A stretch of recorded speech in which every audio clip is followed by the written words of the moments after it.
आज का एपिसोड मेहर के वाणी से पेन ड्राइव को लेकर सवाल करने से शुरू होता है।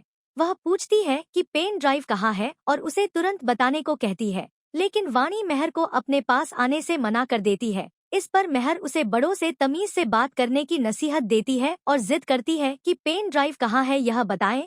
तभी वाणी अपना आपा खो देती है और गुस्से में मेहर पर चीजें फेंकने लगती है। मेहर भड़क उठती है और कहती है कि अगर उसका पिता जिंदा होता तो उसे तमीज सिखाता और चेतावनी देती है कि वह उसका गुस्सा न भड़काए।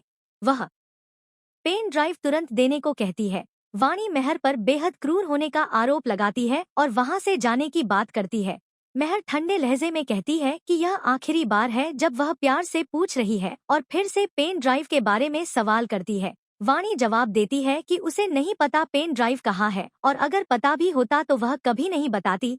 वह अभीरा को सब बताने की धमकी देती है और मेहर को धक्का देकर भागने की कोशिश करती है, लेकिन मेहर उसका पैर पकड़कर उसे गिरा देती है और चीखते हुए पूछती है कि पेन ड्राइव कहाँ है। वाणी लगातार कहती रहती है कि उसके पास कुछ नहीं है।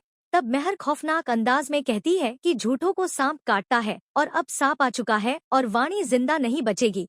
वह वाणी का मुंह दबाकर उसे मारने की कोशिश करती है। वाणी जान बचाने के लिए तड़पने लगती है। इसी दौरान अभीरा भावुक होकर सोच रही होती है कि बोर्डिंग स्कूल की बात सुनकर वाणी कितना रोएगी, लेकिन उसे मियारा के लिए मजबूत रहना होगा। तभी मेहर को मित्तल की चेतावनी याद आती है और वह अचानक रुककर वाणी को छोड़ देती है और कमरे से निकल जाती है। वाणी जोर से अभीरा को पुकारती है। उसकी चीख सुनकर अभीरा घबरा जाती है और दौड़कर आती है। मेहर खुद को ढककर निकल जाती है। अभीरा उसे पकड़ने की कोशिश करती है लेकिन नाकाम रहती है। हालांकि मेहर की जैकेट अभीरा के हाथ में आ जाती है। फिर अभीरा वाणी के पास लौटती है और पूछती है कि उस पर किसने हमला किया। डरी हुई वाणी बताती है कि मेहर ने ऐसा किया और कहती है कि उसने उसका मुंह दबाकर उसे अगवा करने की कोशिश की। अभीरा वाणी को गले लगाकर संभालती है। वाणी बताती है कि मेहर ने पेन ड्राइव से जुड़ी सारी बातें सुन ली थी और जब अभीरा पूछती है कि उसमें क्या है तो वाणी चौंकाने वाला सच बताती है कि उसमें उसके पिता रजत और मेहर की ऑडियो रिकॉर्डिंग है जिसमें रजत गिड़गिड़ा रहा था और मेहर ने उसकी हत्या कर दी थी। अभीरा समझ जाती है कि उस रात की पूरी सच्चाई पेन ड्राइव में कैद है। वाणी डर के मारे अभीरा से उसे अकेला न छोड़ने की गुहार लगाती है और कहती है कि अगर मेहर लौट आई तो उसे मार देगी। अभीरा उसे कसकर गले लगाती है। उधर मेहर गुस्से में खुद से कहती है कि रजत का पूरा परिवार उसके हाथों बर्बाद होगा और वह पेन ड्राइव को नष्ट कर देगी। वह माचिस जलाकर आग लगा देती है। अभीरा वाणी को शांत कर कहती है कि वे पुलिस के पास जाएंगे, लेकिन तभी वाणी बताती है कि पेन ड्राइव गायब है। चारों तरफ अफरातफरी मच जाती है।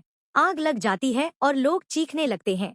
अभीरा बाहर जाकर हालात देखती है। उसी वक्त अरमान मियारा के लिए आइसक्रीम लेने जाता है और उसे आग की खबर मिलती है। वह भागकर लौटता है। अंदर मेहर वाणी को कमरे में बंद कर चाबी लेकर भाग जाती है।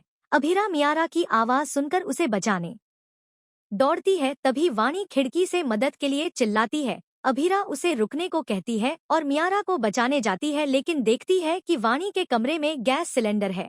वह मियारा को हिम्मत देती है और दरवाजा खोलने को कहती है। बाहर अरमान आग में कूदकर मियारा को बचाता है, जबकि अभीरा वाणी के कमरे का ताला तोड़कर उसे आग के बीच से बाहर निकालती है। गैस सिलेंडर फट जाता है और अभीरा घायल हो जाती है, लेकिन वाणी की जान बच जाती है। बाद में अरमान मियारा को लेकर चला जाता है और अभीरा को नजरअंदाज कर देता है। अस्पताल में पता चलता है कि मियारा को धुएं से नुकसान हुआ है और उसे आराम की जरूरत है। वहीं अभीरा वाणी को अस्पताल पहुंचाकर उसकी देखभाल का इंतजाम करती है और फिर मियारा से मिलने घर जाती है। लेकिन अरमान उसे रोककर कहता है कि वह मियारा की मां नहीं है क्योंकि कोई मां अपनी बच्ची को आग में छोड़कर किसी और को नहीं बचाती। वह अभीरा को घर से बाहर निकाल देता है और आरोप लगाता है कि उसने वाणी को हमेशा मियारा से ऊपर रखा। अभीरा टूट जाती है, रोते हुए कहती है कि मियारा उसकी दुनिया है, लेकिन अरमान ताना मारता है कि उसने मियारा को जन्म नहीं दिया, इसलिए उसके लिए मियारा और वाणी बराबर हैं। यह सुनकर अभीरा हाथ उठाती है, लेकिन थप्पड़ मारने से रुक जाती है और पूरा परिवार सन्न रह जाता है।